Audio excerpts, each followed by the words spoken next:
All right. Here we go. Big shout out. First of all, we're in Pleasanton, Tommy T's. But last week we had already done the podcast before having the experience. So as a carryover, big shout out. Folks, if you make it to the west side of Chicago. It was downtown, right? No, it was west side. Was? Yeah. Okay, I thought it was downtown. No, west side. I think it was west side. West side downtown of Chicago. Of course, I have a list in my phone. I showed it to Andy of all the check marks for all the diners, drive-ins, and dives I have been to. And one of the ones that was on my list of a must was this place called Las Scarolas. And I was going to make it my fucking mission. I was not leaving Chicago without fucking with this place. It was your mission. It was my mission because I am a pasta hua. And I saw on this place, and I specifically knew what I wanted. I said they had a penny alla pasta. Vodka. Alla vodka. Penny alla vodka pasta. That was like a deep pinkish reddish pasta with vodka sauce, which I absolutely love. And then they had a flattened out fried veal steak chop with the bone in. And I said, now the pasta is its own dish. Get it with shrimp. The veal is its own dish. Underneath it, they put fingerling potatoes, roasted potatoes. I said, I don't have to have the potatoes, but I'm getting the pasta and the veal and treating it as one dish. It was my fucking mission. And on Friday, I wanted to go on Friday. We got in on Thursday. I said, let's go for lunch. Come to find out, they didn't open till 5. And to get from Steinberg to there is an hour drive. There and back is another hour drive. By that time, not only is it showtime, but I don't like to eat 5 hours before a show because the itis sets in and I'm through. But I said, even if I got to suffer through itis and performing, which I never like to do, I'm not leaving Chicago without trying this fucking place. We did a little bit of research. Andy found out that they were open for lunch. Well, 3 o'clock, a late lunch on Sunday. Late lunch on Sunday, so 3. So we ended up going at 3. Still too close to showtime, but I'm not leaving Chicago without this fucking dish. So we go there. We leave early. We leave early. We probably get there 2:30? 10 minutes before they open. Oh, okay. We got Wasn't there like that late? 2:50, 2:45. Okay. And so like there's this little fucking bar next door. And we go, well, let's go to the bar and have a quick shot before we eat this Italian meal. This fucking bar was old school fucking, it looked like mafia shit went down in this bar. We walk in, there's these 2 old white guys sitting at this little table. I mean, like, think Goodfellas, think fucking... With that pencil mustache. With the pencil mustache. Think any mob, any Scorsese movie, these 2 motherfuckers was it. This was Paulie Servino and Joe Pesci sitting at this table. And I automatically picked up the vibe. Got a fucking couple of niggas in a cake in here. I mean, fucking your money's good, but drink it, get the fuck out. But now, I'm not saying that's what it was, but that's what it felt like. The bartender couldn't have been nicer. Everything had an old school feel. And what was crazy to me was the actual front entrance. The windows were covered up with curtains, so you couldn't see out. No one could see in. The door had that little slide panel on it. Like if you knocked, they open the little side panel and you see the guy's eyes and you got to give the code word. You know, what's the fucking password? Wife beater. Or what's the fucking password? Smack her around. You're in. So, and it was smoky. It felt like. Even though it had a no smoking sign on it. And even though it had a no smoking sign on it, these 2 old motherfuckers is puffing. And it felt like they would say to you, now you can't leave. It felt like shit went on in the back. Like, you know, fucking niggas are giving us trouble. Hey, Paulie, Christy, take him in the fucking back. Take him in the bedroom. The bedroom. This shit felt real. Felt like the pork store. Yes. The pork store, Satriali's, nigga. Cut to, it's time for us to go eat. We go next door. Come to find out. Oh, and this is where I got to tip my hat off to Andy. Because, when I walked in, I gave the respectful head nod, hello. And they kind of gave it to me a little back, but I didn't go no further than that. But we go over there to eat, me, Andy, and my boy Ivan, again, who's from Chicago, who was with me that weekend. And I guess Andy told the owner who I was or whatever. This motherfucker he comes in, is the nicest, sweetest, most gentle, old Italian man. And his attitude was like, we allow niggas in here. So he pulls the fucking chair up. And this was the Don shit. He goes, hey, let me sit with you boys. He pulls the chair and he goes on. Now look, Andy knew what he wanted. Ivan knew what he wanted. I certainly knew what I wanted. And we was ready to order. This motherfucker, like some real Italian shit, tells the waiter, no. Guys, look, let's do a couple of drinks. Everybody glass of Chardonnay. Hey, we get him the octopus mologini, seared with the fucking lemon juice. And then bring him the blackened shrimp with the mashed potatoes underneath with the balsamic vinaigrette. The ispiragare. And then bring it over. Three soups of the mizzanone soup. And this motherfucker ordered us 3 separate, and the Italian sausage and peppers. We had Italian sausage and peppers. We had octopus seared to perfection with lemon, blackened shrimp, with mashed potatoes and the greatest balsamic vinegar sauce. And I didn't really care for the soup, but some type of soup, minestrone soup, and this all for free. We didn't order none of this. It was all for free. This on us. This on us. This on me. And then he goes on to break the ice by telling a few jokes. I understand you're a comedian. I'll tell you a couple of fucking jokes. And it's one joke is racist and the other 2 is sexist.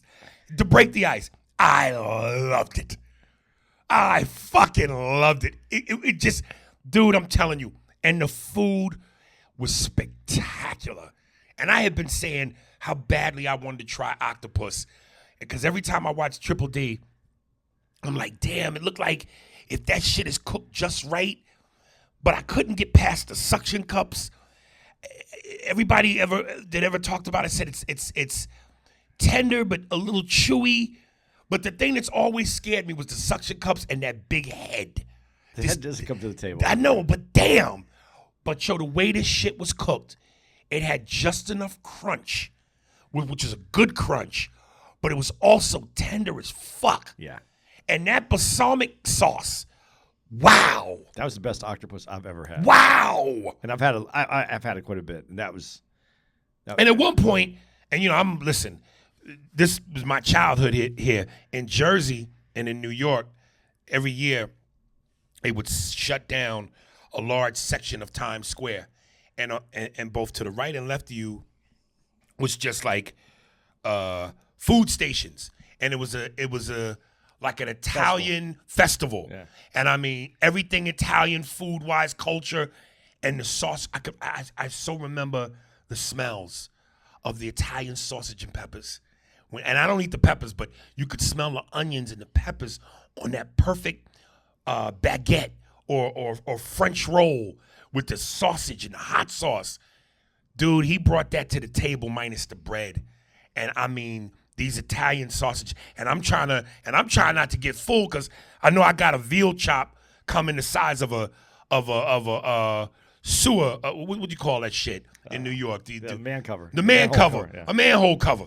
My chop is as big as a manhole cover, and then I got a whole plate of pasta enough to feed a family. But this motherfucker, at one point, he goes, "Hey, what the fuck you doing? What are you scared of the shrimp?" And he takes the spoon and he grabs 4 or 5 shrimp and throws them on my plate and takes the mashed potatoes and he goes, "Come on, don't be fucking shy. You gotta fucking eat." And I mean, it was like you could see if he was an old Italian woman, just that large amount of fucking bicep under tricep skin flapping around while she's fucking. You gotta eat, nigga. You gotta eat. I mean, he fed us. He told us jokes. The appetizers were free. He got around the drinks. Man, La Scarola, y'all. Big shout out to La Scarola. Yeah, I just told him really what I did tell him, just so that you know. I told him that we took an Uber for an hour from Schaumburg to come over. He goes, "Why were you in Schaumburg?" And then I said, "Well," then I told him who you were, and then we were at the show. And that's when he was like, "Oh, I'll be right over." Yeah. I mean, dude came over, couldn't have been sweeter. Like I said, we didn't expect all that. We were just going for what we wanted to go for. But to know that this dude who I thought was on some, take the fucking niggas in the back, was the coolest, sweetest old man. And he just, again, he told us 2 sexist jokes and a racist joke, which was beautiful. He fed us. He gave us drinks, soup, octopus, shrimp, mashed potatoes. He couldn't have been nicer. Fucking, you gotta go. If you go, people, La Scarola. Yeah, I promise you. It's definitely worth it. It's the shit. It's the absolute shit. So, and then I went on to tell him this joke by comedian Tom Dreesen. Really funny joke. I won't give Tom's jokes away. But it was, he told jokes. This guy told real jokes. Yeah. Yeah, so a movie that was recommended to us by one of our podcast listeners. I'm sorry, I can't remember your name, brother. OG by Jeffrey Wright, which you always said is one of your favorite actors. He's a great actor. Let me come out the gate. What'd you think? I mean, it was interesting. He acted his ass off. He was phenomenal. There was just some pieces that were missing. Yeah, when if a movie is about prison, I have certain expectations. Violence, rough, I expect a certain sense of danger. And I was on the edge of my seat waiting for something to happen that never came to be. First of all, the movie's about, he plays a guy who's been in jail for about 24 years for murder. He's going to get paroled weeks before he's set to be free. He kind of is looking after the life of a younger inmate who's headed for trouble, risking his potential release. And the first thing I thought was, why would somebody who's been in jail for 24 years about to get out risk their freedom for somebody? So I don't know, that kind of made me go, I don't know if I'm buying this. Well, but and I get there's moments in the story where he's reaching for his humanity. He already feels like his life is, he's done his 24 years, but I think there's several scenes in there where you feel like he's unsure of himself being out in the real world. Right. And not knowing if his place is out there. And I think that might have something to do with it. But there's so many, but you didn't really get that answer. And I think that's a big part of it. Yeah, I mean, when the young dude who comes up to him, and I think he says $10 a day. Yeah. Or whatever. That was the biggest part of the movie to me. Right, where he kind of, pay rent or something. Yeah. And he got into the little tussle. I thought, okay, here we go. Yeah. But then from there, it kind of just went on cruise control.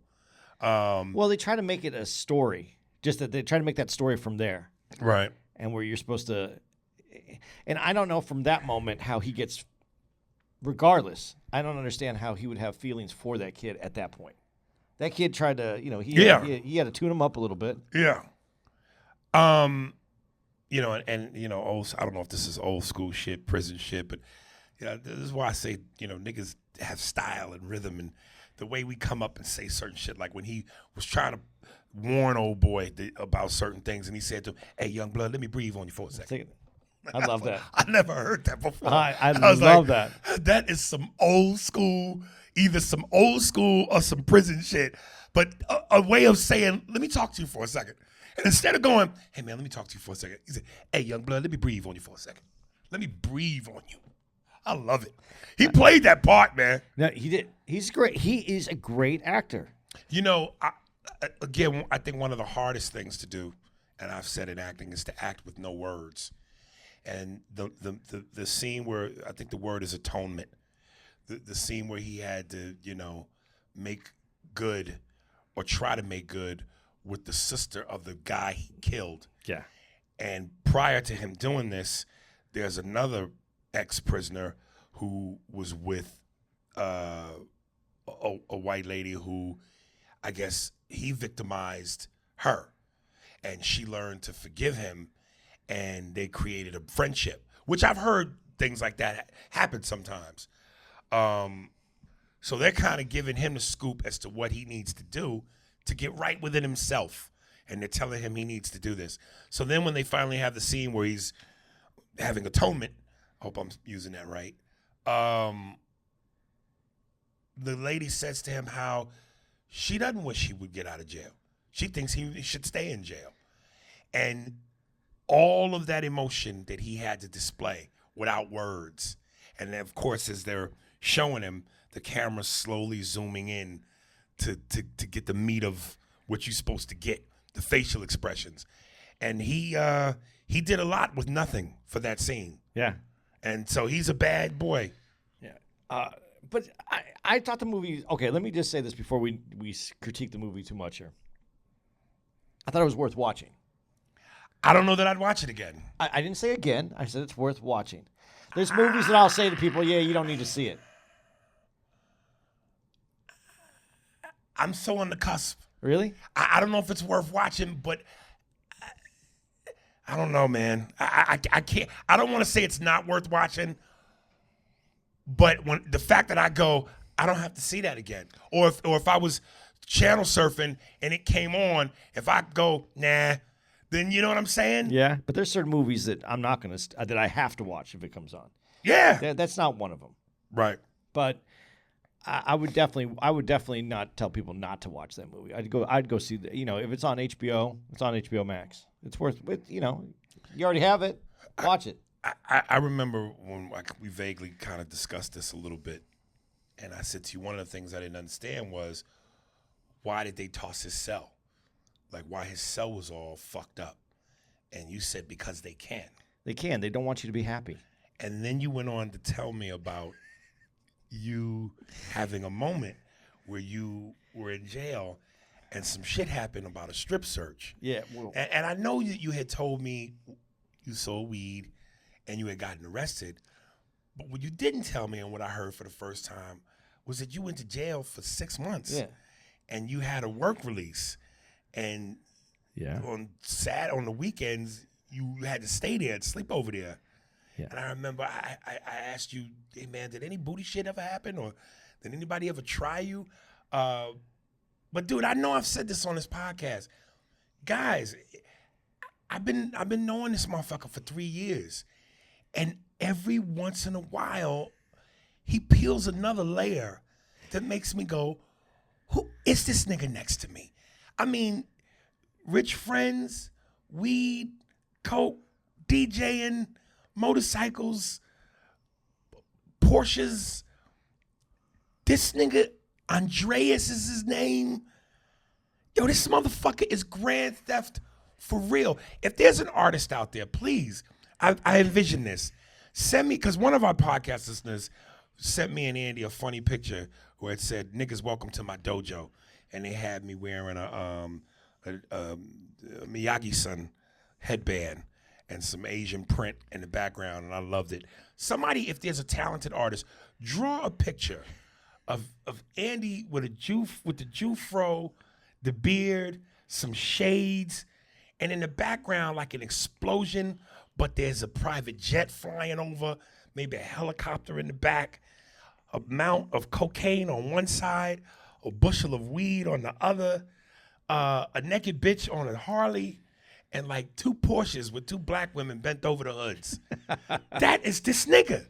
And have it say GTAA, Grand Theft Auto Andreas. Go ahead, man. No, I told you, what I was telling you is that, well, there's 2 parts. One, when you're in jail, the people who run the jail, right, and the guards want to dominate you. They want to make, that's how they stay in charge. They dominate. And then if you're happy, I haven't figured this out yet, but if you're happy, that makes people that are trying to dominate you sad, unhappy. That makes them upset with their job. And so I was telling you the story, like after a while, after I was on work release, so after a while, I got to have days off. multiple days off. So, because usually for every month you're there, you can get a day off. So you could just go stay at your house. And so I had been there for 6 months. So by I think it's the second month or the third month you start getting days off. So I was at home for like 3 days. And I came back and I had a great fucking weekend. I mean, I was gone. I was out. My girl came over and she fucked me and made me some food or brought some food over and saw my family, came over and worked on my house, got some things ready because I was going to be getting out soon. And, it was nice. I had a nice day.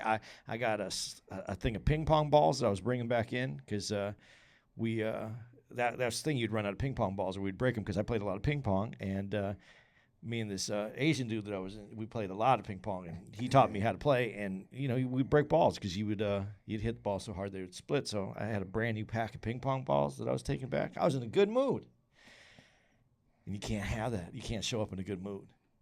Cannot have a smile on your face to go back to jail. And so he said, Andy, you seem very happy today. And I was like, yeah. I said, I had a good weekend. He goes, oh, okay. This was the guard when I was checking back in. He goes, but your eyes look a little red. And I go, yeah, I was working on the yard, man. Maybe my allergies, whatever. He goes, hey, a little red. You sure you weren't smoking? And I said, no, I was working on my house, man. My eyes might be a little red from I was working in the backyard. And he goes, oh, okay. He goes, all right. Well, you know what? We're just going to have you go in that room. So I go in the room and he comes in. He goes, you got to strip. You're going to get searched. He strips you naked. You get naked, and then he tells you to fucking lift up your dick and lift up your balls and checks, kind of has his flashlight out and he's looking. Then he tells you to turn around, spread your butt cheeks, start coughing. And so by the time you're done, you're in a bad mood. And then you go back into the room and you take your bad mood and your bad energy all back up to everybody else, and it makes everybody unhappy again. And that's what they want. And that's why they toss your room. That's what because they can do it. And it's just to piss you off. That's why they were doing it to him in the movie, to show they had the ability. The very first scene, you see him fixing his room because they were looking for something, so they toss everybody's room because they can. But what in the beginning, he was looking for something. They tossed his room, but not maliciously. It was a prison toss. Yeah. This one was malicious. We fucking your shit up. Wow. Yeah. Wow. And if someone's running the jail, they might also get your room tossed by having to say, tell the guard, like, I think he has such. They'll go in there and toss your room. Yeah, so it's not like it's just you're free. Listen, I was in jail. I wasn't in prison. So, I mean, I only went to the prison side a few times, and that's completely different. That's a whole nother level. That's ass rape. Yeah, because you're inside. Like I said, when you said, did anybody, any booty shit go on? In jail, no, because I'll never forget that this is still funny to me. This dude comes, I heard this dude talking, he said, did you hear so-and-so? We're fucking in the shower. And I was like, no, man, that's great. Because fucking, you're on work release. You go fuck. You fuck outside. You fuck outside the jail when you're on work release. You don't fuck inside the shower. I fucking shower in that shower. Because he's called them animals. Fucking animals. Fucking in the shower. Work release. And so when you're getting out, no one cares. I got to say, whatever happens in prison happens in prison. But if you're stuck in prison, you can't get out. So you fuck who you fuck in prison. But in jail, you get out. If you're on work release and you're going to get out and you're still fucking in jail, there's something wrong with you. And there's a definite line that was drawn.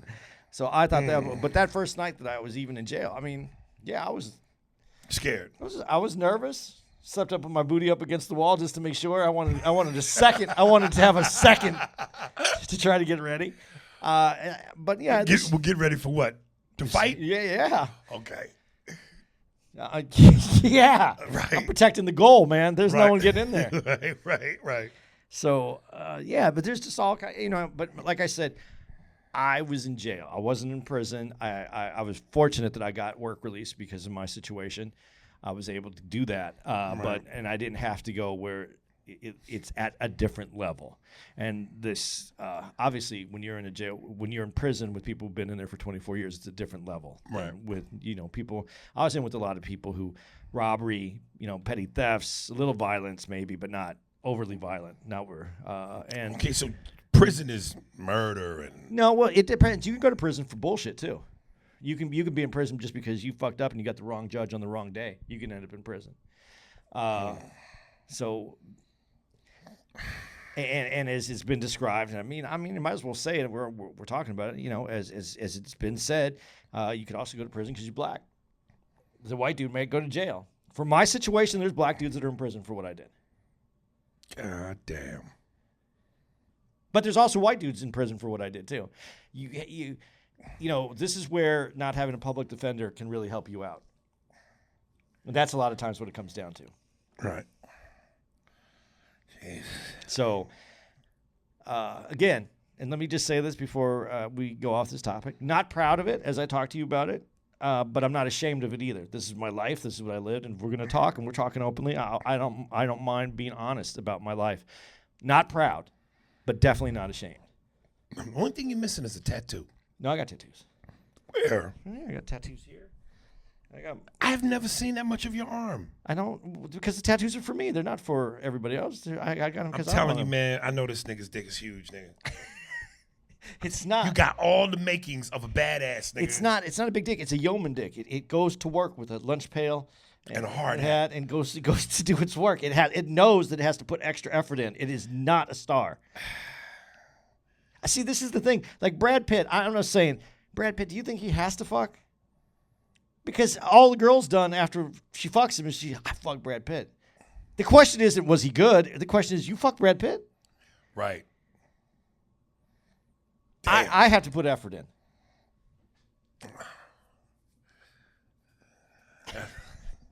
That's why I let my boys fuck for me. Jackson, Hamilton,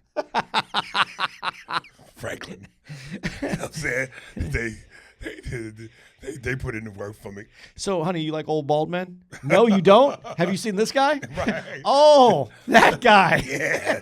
I got my I keep slave masters in my pocket. They do the fucking for me. Dude, this is why our podcast is only going to go so fucking far. Okay. So those of you listening, this is for you because no one else is going to hear this. All right. Let's get to some happy shit. A fun watch, man. It's just a fun watch. If you guys, I've only seen a few of these. Yeah. History of the Sitcom on CNN. It's a really fun watch. I'm wondering when they're going to stop. I think they're doing 8 episodes. So this might have been the last one from last Sunday. But season 1, I'm going to just reel off some of these shows and see what there is to talk about. And hopefully this will round out the hour. And the great thing about this is you and I are both, and you're older than me by 5 years, right? 10. 4. Well, how old are you? I'm 56 in September. Damn it, I thought you was 50. No, 56. September, you guys, in case anybody wants Andy to. goes back to the very beginning of television. I am at the cusp of color. Okay, yeah, that puts it in perspective. Yeah. And I'm color. You are color. There we go. We are black and white. There we go. Meets color. I Love Lucy. Black and white. Black and white. One of your favorite shows? Actually, I loved I Love Lucy when I was a kid. But really? Now, let's put this in perspective, though. There was only 3 channels: ABC, NBC, and CBS. That's it. Yes. And your local show didn't really have. It was. That's what Fox ended up becoming, taking over the locals. But it didn't have that much on it. It was reruns of things that no one was watching. There wasn't enough content at that time. Right. So I Love Lucy and Desi Arnaz, and this is even talking about this makes me realize something. I remember watching that show, and one of the reasons I liked it is Desi Arnaz is Cuban. Lucy, I'm home. But that's that Hispanic heritage, and it's Lucy. And I thought she was funny. She was very funny. And so I think as a kid, I didn't even think about this until this moment that you brought it up. You know, I was seeing people that reminded me of my family because we were mixed family anyway. We had white folks in the family. Right. And so it's what I knew, and that made sense to me. So it did fit my makeup. I didn't even think about that until right now. Right. That's like Paul Mooney said. That's when television had dignity. It would cut off. Good night. They'd play the national anthem, and good night. TV cut itself off. Yeah. Now 1 million channels with no cutoff. Yeah, I wonder if kids even have ever seen that. No, I don't think so. No. It's just I remember the doo with the color bars. Yeah, or the circle. It said message in it. Yeah, and then it would have the Indian head guy in it. Oh, I don't remember that. Oh, I'll show it to you. I got pictures. An of it. Indian head guy? Yeah. Like the Indian? No, not that guy. Oh, woo. I'm not saying that either. That's Geronimo right there on me right now. Oh, okay. I'll find it for you. I'll show it to you later. But yeah, it had. So it is. But yeah, I forget about those things because I just don't see them anymore, and I don't know if kids. I don't know if 20-year-olds would even know. I don't think so. Even a 30-year-old might not know. Right. I think you'd have to be at least in the 40s. Yeah. Because CNN is really what CNN. It's funny because CNN's the one doing this. Right. CNN was the 24-hour news network, and so that's what would come on.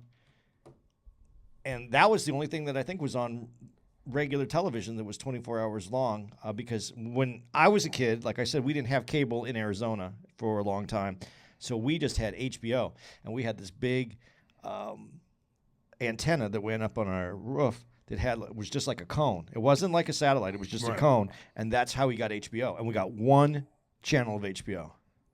That was it, and it was $24.99 a month. Wow. And then it was the 3 channels. It was then your local channel, and then the PBS channel, and that was it. And all those went out, except when CNN wasn't there yet, and then HBO was the only thing that stayed on 24 hours. One, I was surprised that they did it. And I think even if her husband had been white, they still would have done it because that was the time. Well, how when they showed Lucy and her husband in bed, they were never in the same bed. They slept in 2 separate beds. They never showed 2 people in the same bed. I don't think it was until the Brady Bunch, I think, even had separate beds for a point in time. Well, we know he had a separate bed for real. Yeah. But I think they might have been the first show. It wasn't until almost like this late into the mid or late 60s before they ever had a single bed. Everybody was always in 2 beds. This how deep, and I don't want to get into this because we want to keep this light, but this again is an example to show y'all how deep hatred runs for black people in America. There's no way Lucy would have ever been allowed to have a black husband. But she was allowed to have a Hispanic one. That was a big deal, though, at the time. As you look back and you read on it, it was still a big deal for her to have a Hispanic husband. Yeah? Yeah, it was still a big deal. At that time, it was very progressive. But here's the thing about I wonder what made them go there. Because they were married together. They were actually... In real life. In real life. So, but they could have got her a fake husband to be. But that's what the show that they were doing. They did there's a lot of interesting things. I don't know if they talk about this. They were the ones that kept their films. That's why you have Lucy. That's why you can see these shows. They filmed it. It was done in film, and they kept their film. A lot of those films were thrown away or burned or got rid of because they didn't store them. Desilu? That's not why. Brett Butler, yeah? Those films were burned on purpose. We didn't want that kind of footage laying around for pure Anglo-Saxon white children to come around and know that a pure white-bred, 100% angelic white woman kissed a Cuban. Ugh! You could smell the adobo crust shooting off his lips. There's no way we would keep that kind of footage around. We have to preserve whiteness like it's homogenized milk, fresh, cold, and able to be served daily. Put a little spick in it, and it's spoiled. Have a good day, Brett Butler. Yeah.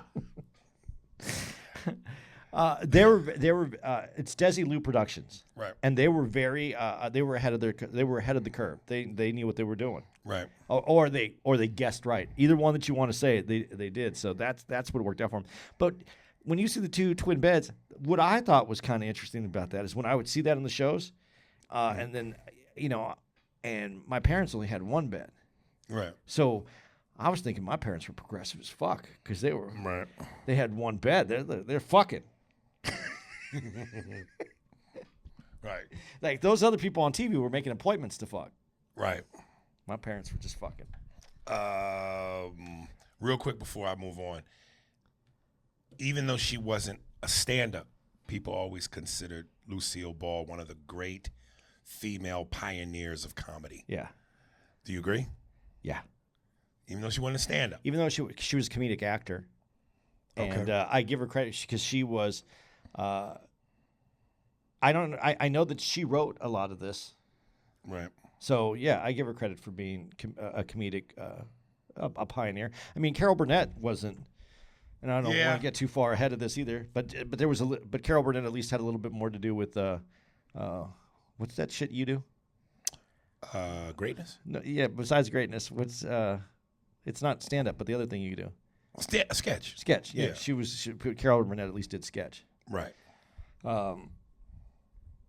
But she wasn't a stand up either, and they give her credit for being a comic as well. So I thought about you when I saw this one because they said that it was groundbreaking for the time because it broke the mold of what regular sitcoms were or for that time. It's almost like, how dare they?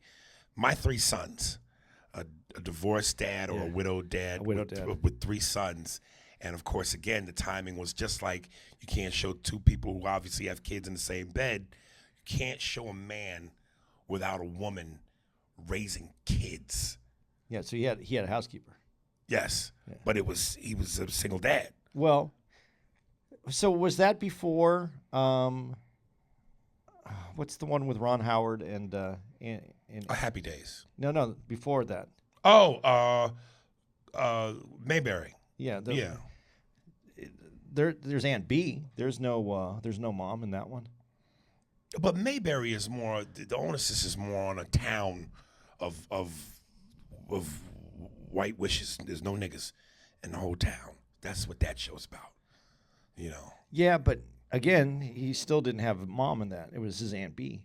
So I thought that was before. But that still feels like a woman doing what women at that time were meant to do. Yeah, you're right. This is a guy doing Just by a himself. woman's job. Yeah. What was deemed as a woman's job back then. Yeah, I liked that show. Yeah. That was before my time, too. I had to watch that in reruns. Right. But again, we only had so many options for reruns because there wasn't that much content. Right. Gilligan's Island was something I watched every day because there wasn't content. So, Right. even though that was before me, that's still something I watched.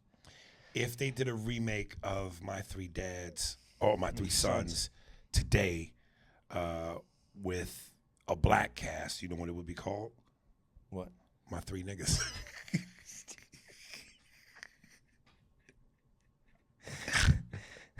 Dude, you should pitch that. You should pitch it. Yeah, it's CBS. All right, look here. Here it is. His name is Tyrell, right? And he got three sons, Lajim, Hassan, and Takron. And it's called My Three Niggas. And he's a dad that raises his kids from a distance because he ain't really there, but he there through the jail system when he gets work release. Well, give us 3 seasons. Yeah, they'll buy that in a minute.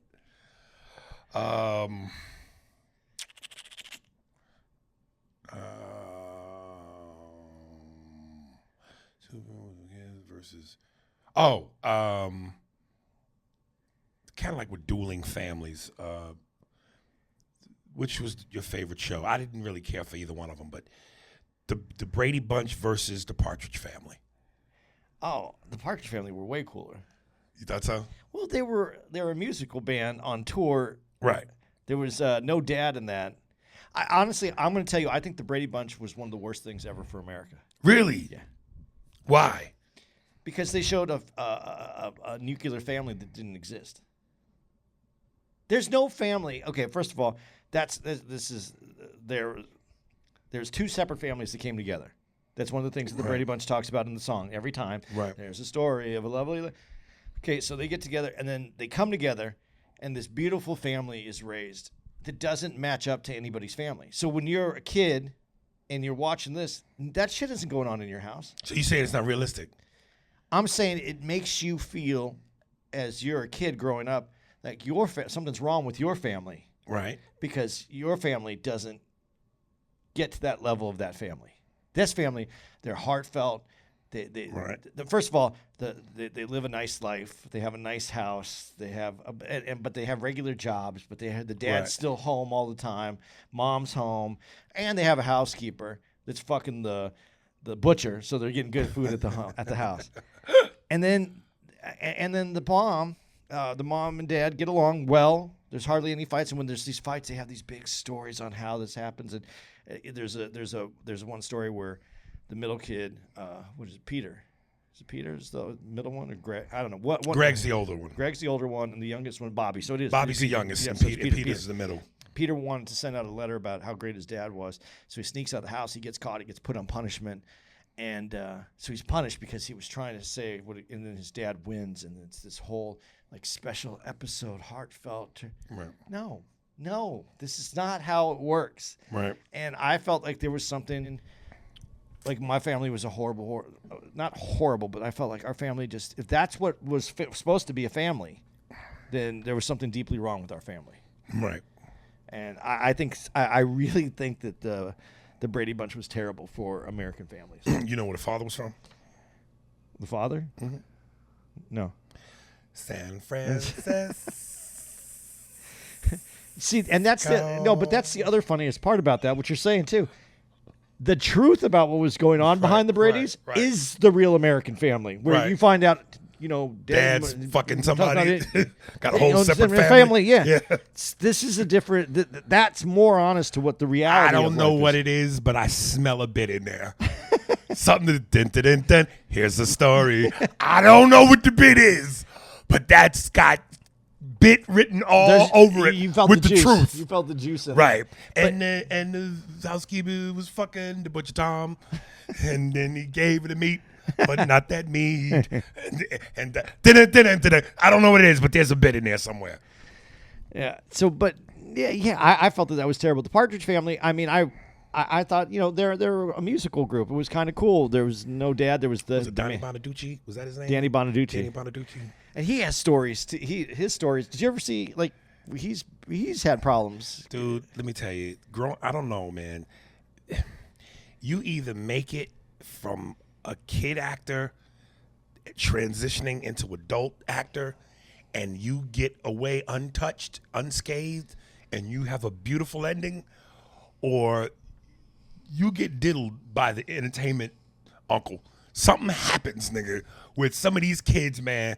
They get fucked up. Well, I don't know what happened, but just recently there's a 19-year-old kid who they just found him dead recently. I don't want to get into it because I don't know the whole stories behind it, but it's a tough. This industry, when they say it's a tough industry, they're not.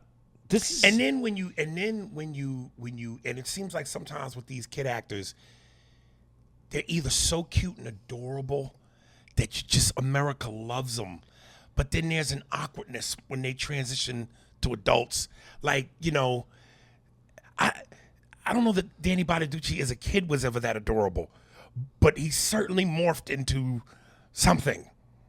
I think he was better than when he was a kid. He was good. He was that chunky, weird-looking kid. And he kind of worked himself muscled up. But Cindy from the Brady Bunch, whatever her real name is, when she got older, they kept on trying to make her cute, and she just didn't grow in. I mean, I'm not trying to be mean, but she didn't grow up into a cute kid. Listen, I was in the movie with the kid, Jonathan Lipnicki. Oh, yeah. America loved him in Jerry Maguire. Yeah. When he goes, the human head weighs 8 pounds. Then he morphed, nigga, and it was like, you know what I'm saying, son? Something happened. It's very rare. Like Leonardo DiCaprio went from kid to movie star. Brad Pitt, an essential kid to a fucking model. They don't all end up that way, man. No. No matter how hard they try to get that to go, it doesn't work that way. It's crazy, man. But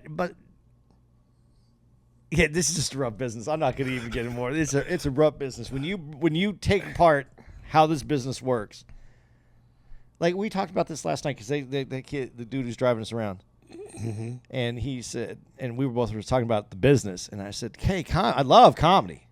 Business is a bitch. Oh, I've always said that. Yeah. I love what we do when we do it. But the shit that surrounds this motherfucker, Man, ugh. But when you in it and it's working for you, there's nothing like it. But when it ain't working for you, woo. But yeah, God, I don't want to get. I just don't want to get too far into this. I treat this business to me as like dating, and see if you understand this.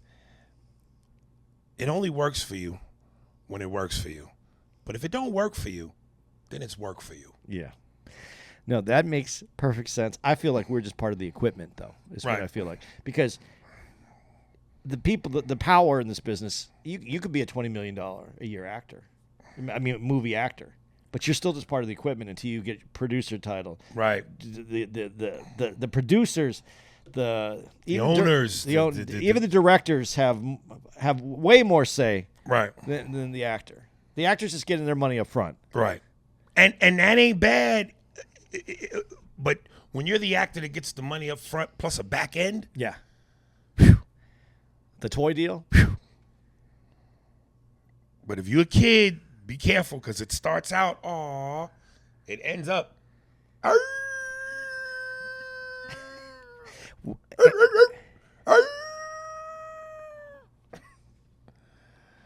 I just want to hear myself do that. Now here's what TV to me got fun. All in the Family. See, I love that show. And this was my dad's era. This is 75, this is the 70s. This is when I'm coming into my sitting in front of the one TV in the house, whole house, Indian style, watching what my dad made us watch or what he was watching. And I say this is when TV got fun because it was honest. It wasn't so politically It was correct. groundbreaking. Right. It changed everything. Archie Bunker, blatant racist, but those people existed. And Tracy Morgan, they would cut to celebrities during these CNN things, and they would give their little commentary. And Tracy Morgan said something, and I want to see if you agree with this assessment. He goes, "Yeah, he was, blatant racist, but we loved him." Well, Did we love him? yeah, Right. but when you say racist, was he a racist or a bigot? Pick your poison. No, but as a racist, he wasn't trying to keep any. Was he trying to keep the black man down, or was No, he but he just, wasn't trying to lift him up either. No, but he was. I said the reason that he was likable is he was bigoted because he had these beliefs based on wherever it came Right. from, and you saw, and this is why you loved him, because you saw where this came from. It came from ignorance. It came Yeah, from as most of it does. Yeah. Yes. And so when none of it comes from a great place. No, none of it comes from a place of intelligence and, Right. and being a worldly person and traveled and understanding of culture. This comes from a very uncultured, ignorant kind of background, and that's what he was bumbling. He wasn't. And the reason why I say he wasn't a racist is because you couldn't have loved him if he was a racist, because then his job would have been to make you less than. I think that's debatable. Depends on the writing. The writing seemed like it just showed him to be. Like, dude, why is it that mean and racist things are secretly funny? Like when he says the one line, he goes, Edie, they start moving in the neighborhood. Next thing you know, you're going to see watermelon rinds flying out the windows. That's funny. It's racist, but it's funny. But that's his working knowledge of what he thinks of of what a black person is, and that's what makes it so funny when you get the introduction of what's his name? Now I can't remember his name. George Jefferson. George Jefferson, but what was it? Well, I can't Lionel? remember. No, I can't. Yeah, Lionel's the first, and Lionel comes over, and Lionel is none of the things that Archie's Right. talking about. Right. And but you can't have this show without having Archie's unintelligent viewpoints, because then you can't have Lionel make him the butt of the joke. I hope I'm not fucking this up. I love it when he goes, when Rob Reiner, who played what was the son's name? Meathead. He just called him Meathead all the time. He goes, "How come you always reference a guy who wears glasses as a queer?" And he goes, "No, a guy who wears glasses is a four eyes. A guy that's a queer is a fag." Come on, man. Come on. The way he does it, and if you know Carol O'Connor, if you knew who he was, Right. He was not that guy at all. The nicest, most eloquent, a person that was knowledgeable and wasn't anything like that guy. But you couldn't have a guy that was like that guy play that guy. Let me speed ahead on your point. One of my favorite shows, man, NYPD Blue. Dennis Franz, who played Sipowicz. Yeah. Racist, drunk. Some of the best lines in that show were the most racist lines. Nicest guy on the fucking planet. They did one scene where they arrive at a murder scene, and Jimmy Smits, who plays his partner Bobby Simone, goes, "Yeah, we got a name of a witness who saw the crime," and he hands Sipowicz the paper, and the name on the paper is Tarisha, and he goes, "Tarisha, what is that?" And Bobby Simone goes, "I think that's a woman's name." He goes, "Barbara's a woman's name." But Come on, man. Yeah. Going back to the All in the Family. Right. The thing that's amazing about All in the Family, and I don't know if they talked about this in this episode because I didn't see this episode, the first one that you watched. Edith gets raped in All in the Family. I don't remember that. She got raped, and they addressed it in a sitcom. In a sitcom. This is how much TV was more real then. But they didn't have a violent rape scene. You saw what was happening, and then you break down, and then you see Edith going through, not talking about it, and not knowing what to do or how to handle it. And it is such an amazing episode. It's one of the great. It's like that whole arc right there was one of the greatest television to be able to take something. And this is why there's a problem today. You could never put any of these things on. You could put All in the Family on TV right now. But you should. Because it explains a lot more and gets you through a lot more. And this show, to have that kind of conversation, unbelievable. Unbelievable. Could you imagine what All in the Family would do with Black Lives Matter right now? Well, these colors here, the lives matter. You know, all lives matter, Edith. You know, again, I don't know what the joke is, but they're there. Well, it would have been like, they keep saying it's about whose house is burning down, but if your house is burning down, mine's going to eventually start burning down. Right. You live next door. Maybe don't live next door to me. And you know, the colors, they're fast, so the houses are going to burn really quick and get to me. Dude, who's the writer of... Dude, where's our Norman Lear today? Yeah. That's who's Norman Lear's still alive. Yeah, I do, and I'm shocked. But let me back up because I'm about to say something stupid. It's gonna seem like, you know, where's the Norman Lear? Where's the white guy helping to come save niggas and put us on TV the way we should be? But let me slap myself. We don't need Norman Lears now. You know, no, you don't. What's the dude's name? Kendra Banks. He got that show on Netflix. I know what you're talking about. You know what I'm talking about. Yeah. Something Banks. God damn it. I couldn't remember Norman Lear, so how are you going to get me to remember? Yeah, you couldn't remember your own shit. But whether it's Tyler Perry, my man who's responsible for creating Blackish, and which is his stuff that's on. Right.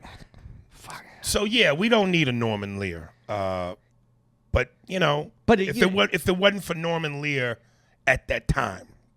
Yeah, but it was still, and listen, John Amos talks about this, where he didn't like some of the writing that Norman Lear did.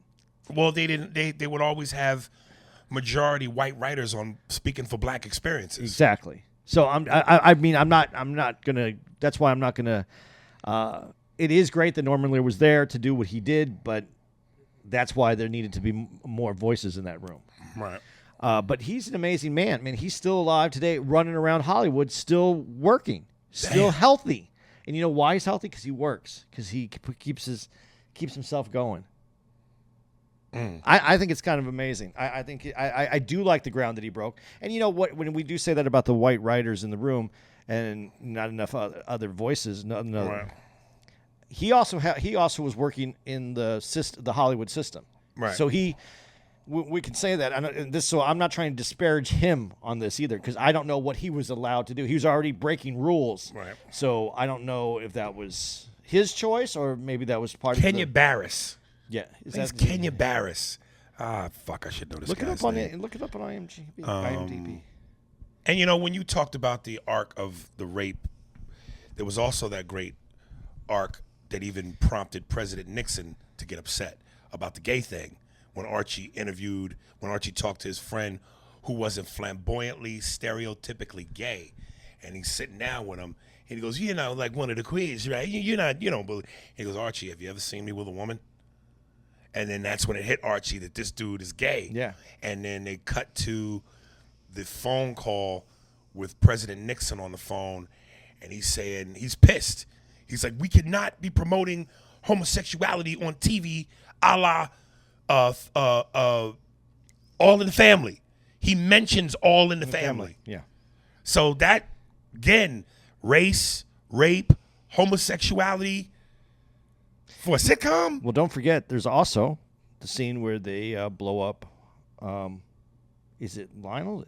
I think Lionel in All in the Family originally dies. I'm not sure if it's Lionel or if it's one of his friends. They blow up the car. They blow like some racists blow up the car. God, this is how. How do we get weaker as we go along? Weaker. Because we want to believe. I think it's because we think that we're glorifying that when we're not. I think that I think that the generations that come after us think that we glorify that, because I think a lot of people maybe in some ways it was glorified right. to the wrong audience. The wrong audience took it another way. But that was right. more the people that didn't understand, that weren't the educated, that weren't the experienced people. Right. But to say to dumb down what you're doing so that dumb people don't get anything from it means that you're also dumbing down what we do for people that could get more out of it. Well said. So I have a problem with that idea that we need to work the way that we're working. I think we should work for the intelligent. I don't think we get better unless we get more intelligent and not worry. I can't say not worry, but all those people are going to be there no matter what we do. Right. And we need to work to better ourselves. And I think it's a huge mistake, because when you see shows like that broke ground like that, right. But to what did Good Times come up in that same episode, same series? No, that's not for a while. Then no, I'll wait. I'll save it. Good Times is, I think, episode 3, where they specifically talk about race in television. Okay. From the 50s all the way up to current. Did they talk today. about rock?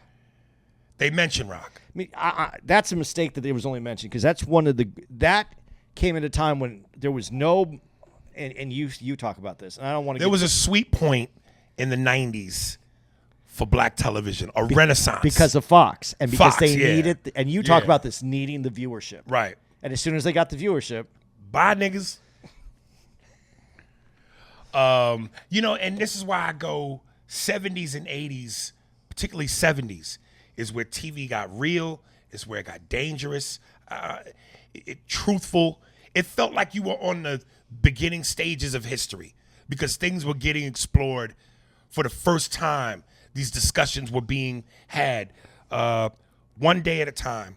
The big deal was a show with dealing with single women in divorce. right? You didn't show women single on their own, powerful, not needing a man and dealing with divorce. So that spoke to women on a certain level. And it's funny because you brought up Nixon, so I'm going to take it from what you just said, from One Day at a Time, and then we went all the way to years later. I'm going to forget the name of the show where Just drop me a couple of hints. where Quayle Dan Quayle. came out against. Designing Women? No, it wasn't Designing Women. Murphy Brown. Murphy Brown. There you go. Because she wanted to have a baby on her own. Yes. So these through lines, And some of those moments helped the show. yeah. But the through lines haven't gone away, and that's kind of the interesting thing. This is still about, that was female empowerment. Right. It's still there. We still do this, but I don't think that we're. Again, I don't want to beat this horse. It's already dead.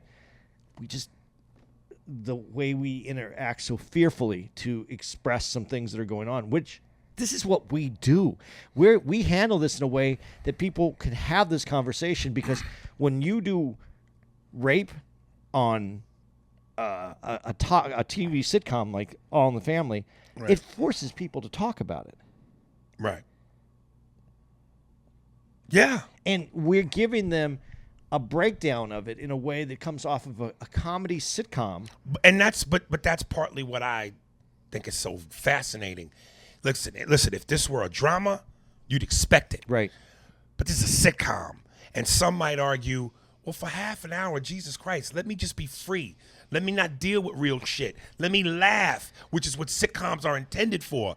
But the genius to me is, even when we're laughing, we're still dealing with real shit in life. Right. So that's more true to form than going, let's just for a half hour go to a fantasy place where nothing wrong happens.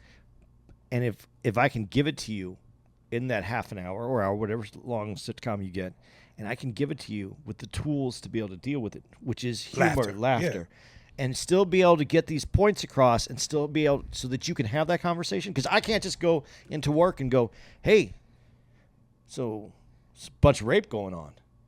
But if I can talk about All in the Family, and did you see that episode? Can you believe that? And you can break it down a different way. God, you know, I'm not going to say it, but the comedic brain in me, the comic in me, the badge, the oath has something to say right now that would be a moment. Yeah. So I'm not going to say it. No, you shouldn't say it. You shouldn't. Because people can't handle it that way. And people don't take it that the problem is they don't take it that way anymore. That's probably why we're soft now. You know, you saw that thing where it says, bad times makes hard men. Hard men make better times. Better times make soft men make hard times. Something Sounds like that. A condom commercial. Yeah. But it's about what we go through, where we are. We're in this place where we've had it well, and we are trying to be the best we can. But what we're doing is we're making ourselves soft and weak To do it. Yeah, and so now, so it's going to take something as we're going through all the difficulties that we're going through, and we're making these harder times. It's going to take people that are a little rougher to make these times better, and that's how we're going to get to this next period. But it's going to happen again. Because we're entering a rough time. Please, I hope it comes quickly. The Rudy and the Theo and the Vanessa and you see. That was on the very first one? Yeah, because remember they go from 50s, whatever the topic is. Okay. They go 50s to most current. So if the topic's about race, they'll still do the Cosby Show, but they'll tackle it about race in regards to that. I didn't know that the Cosby Show. 20 million viewers. Oh, yeah. I knew it was the #1 show, but it was pulling in Super Bowl numbers. Yeah, do you know who dethroned them, though? Roseanne? No. Who? The Simpsons. Really? Yeah. That's the arc of where you can take things for. And the reason that show was so amazing is, yes, you had Good Times where someone was successful in Good Times. A black couple was successful. In Good Times? Not Good Times. Sorry. Yeah. Good Times was the opposite of that. Yeah. The Jeffersons. Yeah. You had that experience, but he was self-made. The Cosby Show is completely different. We don't even talk about how they were made. We talk about educated, well-to-do family, doctor, lawyer. Right. So this is a completely different concept that is so funny that you would call that a completely new concept. Even though that was the concept for every white show that's been on television about families. But as far as a black family goes. A new concept. This goes into that belief of funny is money, and at the end of the day, a good product is a good product because everybody embraced Cosby. He was described as America's #1 dad. White people wanted him to be their father. Yeah. Do you attribute that to just great writing, just totally relatable from a human experience standpoint? It was just relatable on that level? Like you just didn't see color when you saw the Cosby Show? Did white people see color, or did they just see a guy that went, he's like my dad? His family's our family.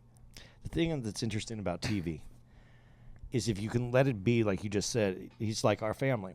You're in the house. You don't watch TV outside. You don't watch TV from your neighbor's house. You don't watch TV from down on the other side of the freeway. Now you can. Now you can, but I'm just saying for Right. the most part, you're watching TV in your house. Yes. So the people that you're on your screen are in your house. Right. So there's a comfortability you have with people that are in your house. And if they're doing the same things or the things that you want to do, then you start connecting with them on that level. So I'm not saying that you don't see color. I'm just saying you just see someone who's doing what you want to do or how you want to do it or be Right. like that. You want to be like that. I saw something very interesting today.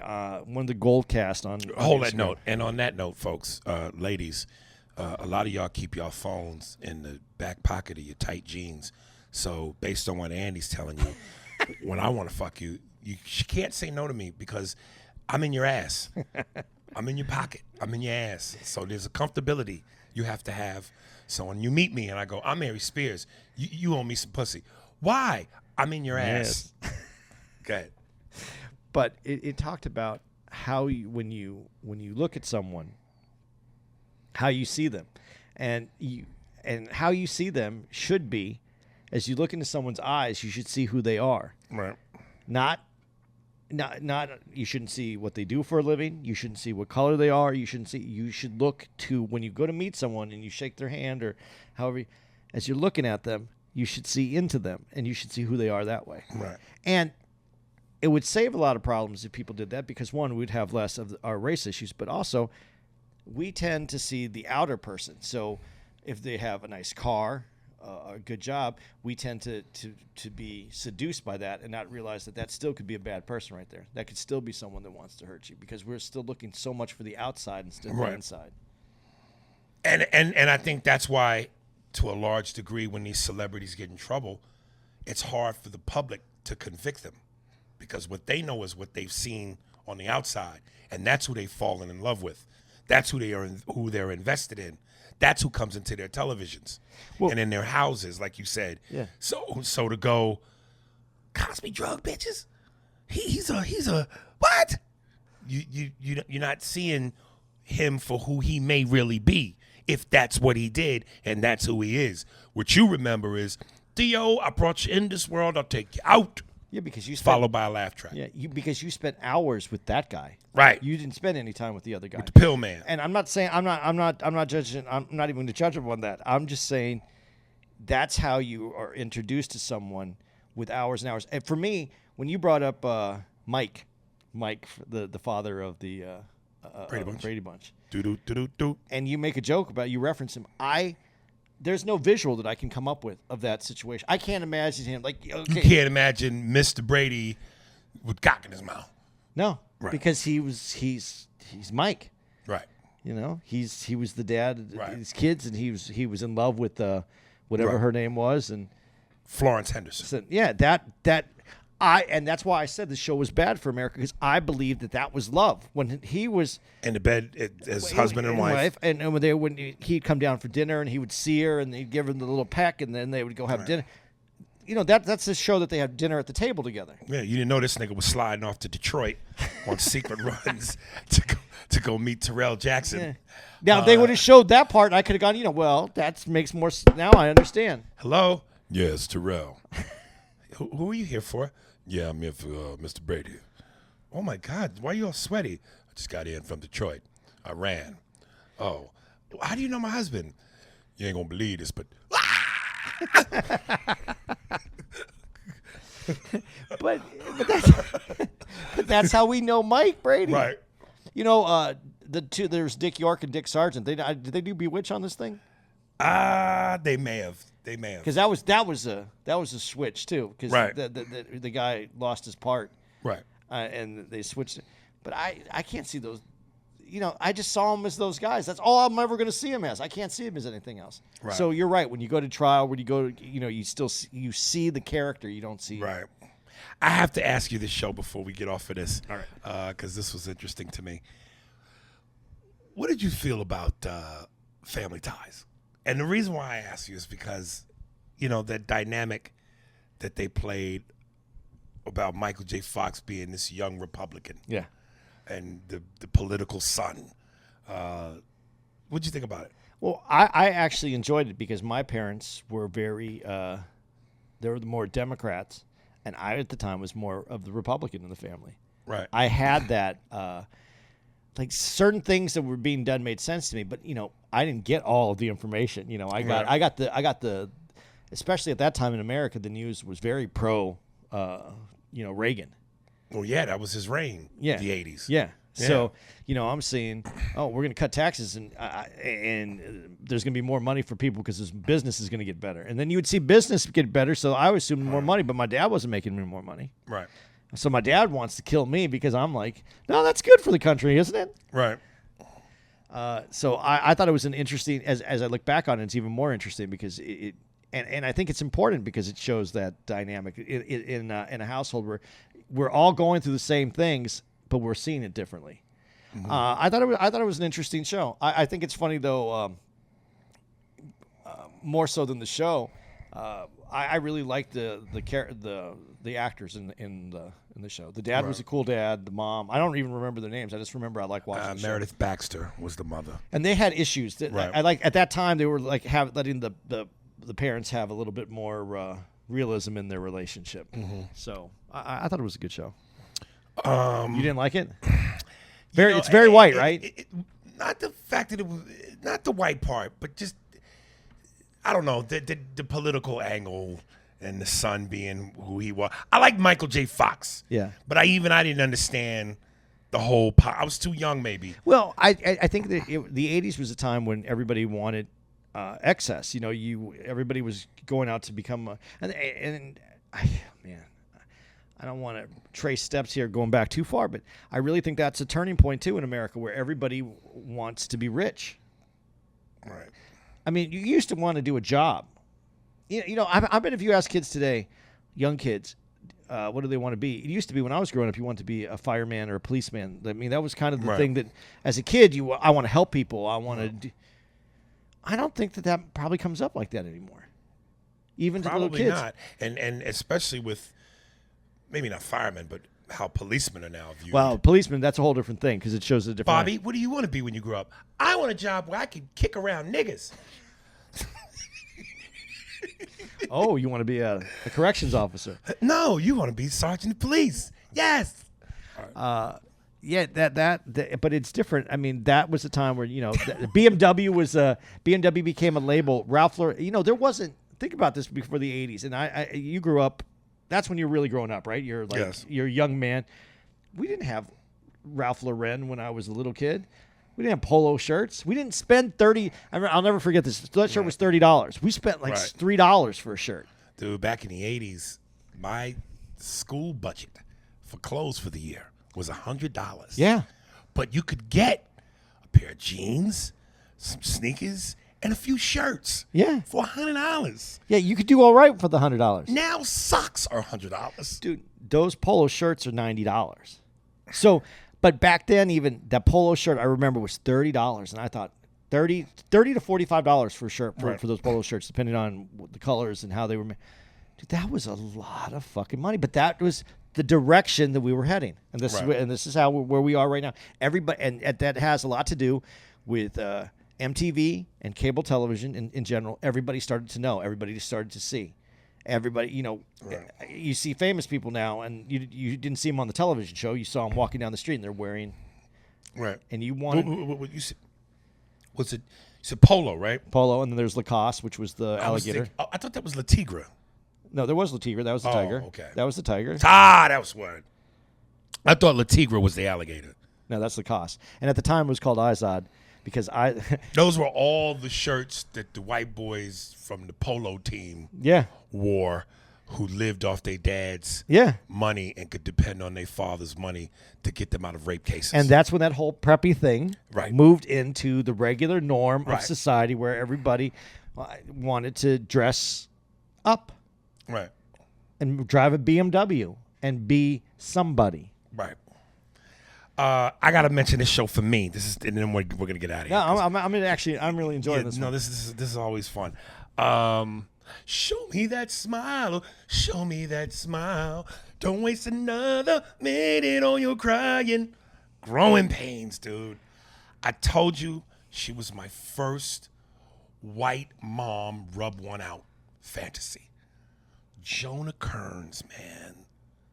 Jonah fucking Kearns was the hottest white mom on television. With that nigga. 80s hair and that whole. That 80s blonde hair and skin was milky white, but it was. I wasn't a fan of that show.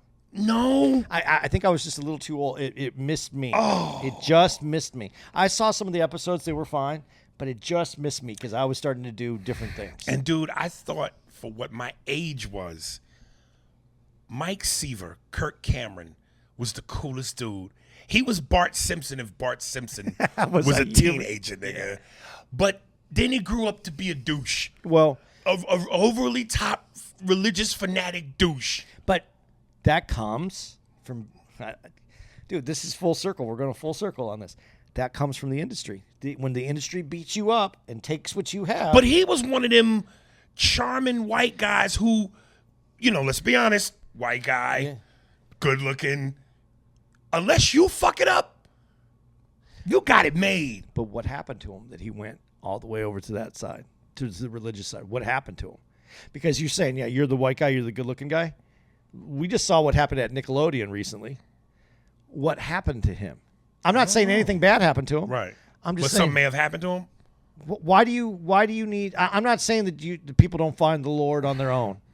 What makes you pull a Barry Sanders, a head scratcher, a moment where you go, you got the world by the balls. What are you doing? Why are you quitting? Why are you pulling a Chris Tucker? What happened? I'm not saying anything did. I'm just saying like you just brought that up. He had everything. What makes you go, yeah, I need to do this differently? I'm not saying it's anything. I'm just saying you have to ask that question. And the thing that was good about him, even though he was a cute guy, like he was that cute guy on TV, Right. but he was approachable. Like he was a guy that we could all be. Right. He wasn't like the good. He wasn't square jawed Brad Pitt. No, like, no, he was a goofy but cute goofy. Yeah, and that's what everybody can be. Right. So that's why he was so likable in that character. Right. He was so, I just, again, I was younger. So it was like if he was in middle school as on that show, I was in elementary. And you know how the little kid looks up to the bigger brother, the cooler brother. The way he was Bart Simpson, but as a teenager. He was slick, quick, kind of cute for what he was, got all the girls. Yeah. He was that dude. He was the Fonz. He had personality. Yeah. And then I'm like, damn, nigga, you. Yeah. Wow. What happened? But here, one quick question, though, for you on this, too. When were you allowed, as a black guy, to be a goofy black guy? When were you allowed to be a little bit goofier? What like movie or presence was it? Kid and Play? No, because nobody in there was goofy though. They were li- cool. Kid was a little goofy. When you think goofy black guy, I'm thinking, Urkel? Yes. But that wasn't cool to anybody. Right, but them niggas existed. Yeah, but not that far. No, they was there. They was there. Them niggas was kept in places where there was no company. But when I was thinking Kid and Play all the way is because that's a long time. I wouldn't say them because even though Kid was he wasn't as cool as Play. Yeah. He was still cool. Yeah. He was still cool. But he still had he had a little goofy vibe about it. You know who was goofy to me? Cockroach. In comparison to Malcolm Jamal Warner. Yeah. Cockroach to me was the goofy. He wasn't Urkel goofy, but he wasn't Theo cool. No, you're okay. All right. When you say black guys allowed to be goofy, I think Urkel is the creme de la creme. Well, when I say goofy, I'm not talking about. I just mean like Kirk Cameron, kind of like right. a little odder, not necessarily the. I don't know. thought that was Cockroach. Yeah. Okay. I thought that was. What year was that? 80s. 80s. That's okay. Let's go 90s. Carlton Banks. Okay, Carlton. Yeah. Yeah. In comparison, Will was the dude. Dude was cool. Right. The difference between being a little off center and having and Will Smith the introduction then kind of the swag, the black dude was swag. There was still. Yes, because before him, the black dude who was supposed to have swag but was goofy, but pardon me, I'm sorry, forgive me, was too unattractive. To be cool, you got to be a certain amount of attractive. Jimmy Walker is JJ. There was there was a little goofiness It was to that. goofy, yeah, but he was supposed to be like Kirk Cameron and the brother that's older. Yeah. But when you that unattractive, nigga, you can't have cool. Will Smith was good looking, tall, lean, funny. Yeah. Like as funny as Martin was, and I know Martin was black royalty in television homes, black homes. It always killed me, and Martin, respect. But like when he did the movie A Thin Line Between Love and Hate, he's trying to play this romantic, smooth, debonair nigga. Nigga, look at your ears. Your ears, nigga. But And Will your Smith, features are pointy, and your eyes are beady. You're not that smooth nigga. You're not the suave nigga. That's why in Bad Boys, Will Smith worked as Mike Lowry, running down the street with his shirt open and his chest and his pecs flexing. That worked. He became a sex symbol after that scene. Martin is a goofy looking nigga, man. Martin is a goofy looking nigga. Him and Eddie Griffin are goofy looking. That's why when them niggas try to play debonair, I'm going, oh, please stop it. okay, but you don't think Eddie Griffin has something that's cooler, some cool to him though? From a comedian standpoint, yes. Because funny niggas are cool. Well, that's an aphrodisiac to a woman. But he has a different attitude though. There's an attitude that goes along I with him. don't give a fuck how much attitude you got, nigga. When you look like Ratatouille, no, I'm not buying it. There's a reason why Billy D. Williams is oohed and awed by the hoes. Denzel, Boris Kojo, Tay Diggs, LL. Them niggas are good looking. Suave.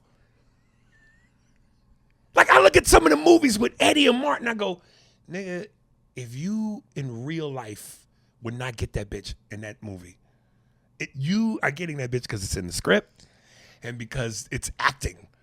In real life, if you weren't Martin the comedian, Eddie Griffin the comedian, man, you're not bagging them bitches in the movies you get.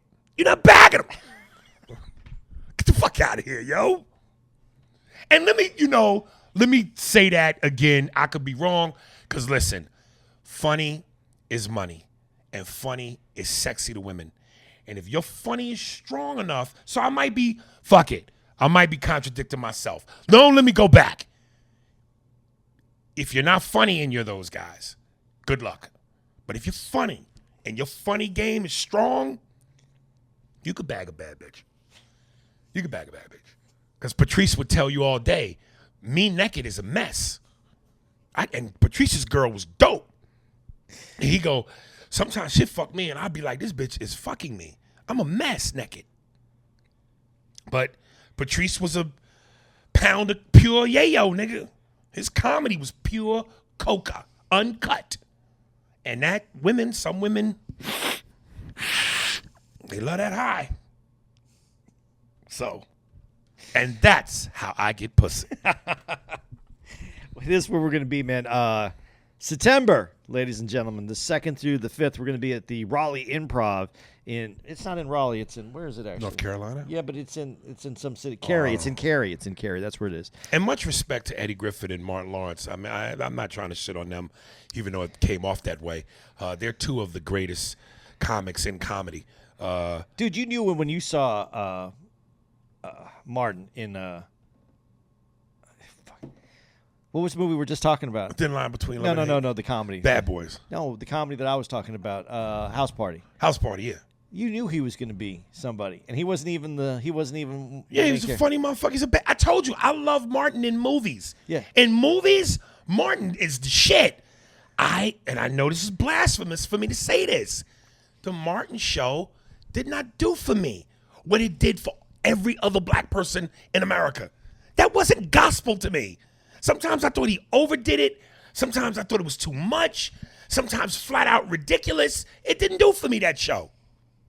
But art is subjective, so I'm entitled to that. All right. Did you make amends with all Yes. your all your fellow Atonement. I'd had all atonement. your other comics out there? Okay. Yes.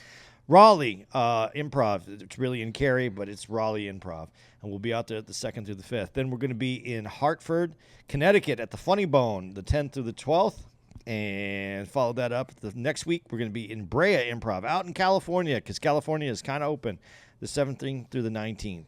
The 7th what? 17th through the 19th. Oh, I thought you said 17th. See, sometimes I just Yeah, man, your tongue is racing past your teeth. Yeah, 17th to the 19th. And then the last week that we're performing that month, we're going to be at the Helium in Indianapolis. And that's the 23rd to the 26th. And for the record, listen, like I said, man, you think I'm bullshitting. Go back and YouTube season 5 Mad TV intro. Before I let myself go, I was a sexy, handsome, incredible motherfucker. I put up Wilt Chamberlain numbers, nigga, in the 90s. I was a bad motherfucker, yo. Now, the weight and the accident and the dark circles under my eyes, I done kind of, got away from the wagon. But I'm going to get back up on that bitch. And when I do, Hiroshima, nigga, for everybody. And let some bitches tell it, I'm sexy now with the belly and with the imperfections. Because my swag and my comedy game is so, Chichi, get the yayo. I'm cocaine on the floor. You don't leave me there. You pick me up. Bad motherfucker, yo. Wait till I get back on my motherfucking game. Woo! All right. Are we done? I think we're done. Who's our musical guest tonight, Aries? Yes. Who is the music? I'm gonna be.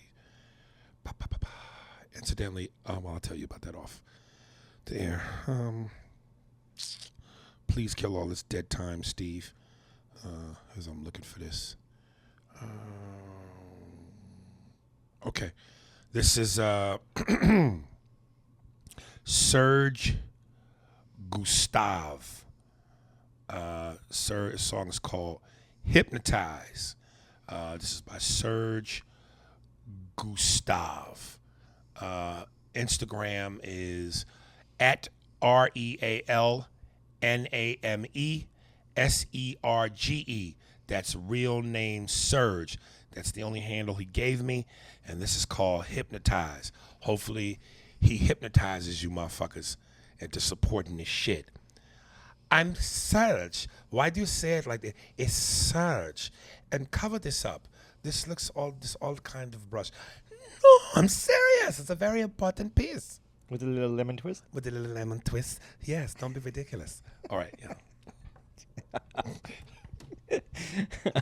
See you guys in about 24 hours. Yeah.